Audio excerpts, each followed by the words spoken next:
CPAC today? Well, this is an opportunity to provide some encouragement and some ideas and hopefully some sense of momentum to the conservative movement across this country, and we need it. We've been in the doldrums the last couple of election cycles, and we need to move forward on a hopeful, positive note. So you're one of the nation's young conservative leaders, a great governor.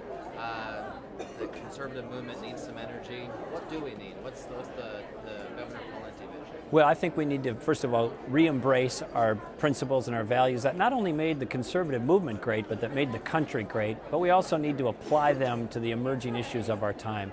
So these principles, like freedom, like individual responsibility, like faith in God, the importance of family, need to be talked about in ways that are hopeful, optimistic, and contemporary.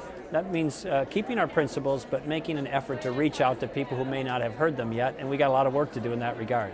What's the energy here like at CPAC? What do you think people are talking about? Are people excited? Are they invigorated? I think the energy is great. This is a record turnout for CPAC, more people than ever, and I think that is a measure of people's enthusiasm and willingness to be involved. They're starting to see at the beginning of the Obama administration that the country is headed in worrisome and concerning ways, and they're willing to plant a flag and say, I'm willing to put my time and energy and talents into a different and better path, and I think that's a great testament to the people here at CPAC.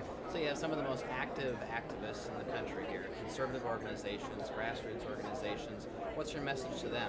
How should they stay involved? What should they be doing? Well, particularly to the young people here, they're the future of this movement, and so their energy, their enthusiasm, their passion, their desire to try to be part of this is really important. And one of the things we have to do as a party is also realize we have to grow.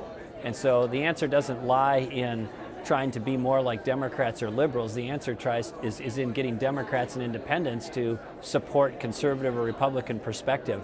That's the opportunity, but it's also the challenge. So we're going to have to reach out. We've got to do a better job of reaching out to young people, reaching out to diverse voters, reaching out to women. Part of that is recruiting and encouraging the next generation of leaders in our own party so that they might get involved as candidates or leaders or people who are involved in this in a variety of ways. A lot of folks here are excited about you and your future, your possible future, what else you might be up to.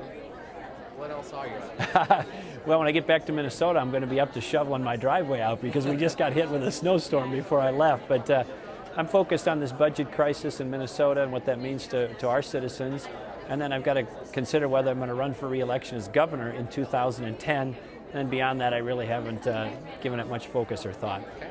And all the folks around the country, if they want to find you or learn more about you or anything else, where can they look for you? Well, they can go to timpawlenty.com. That's my campaign website. There's also a website, if it's official, for my governor's office, and they can Google my name and it'll come up on there on the website. Okay, perfect. Thanks. All right, thanks. All right, yep. Thank you.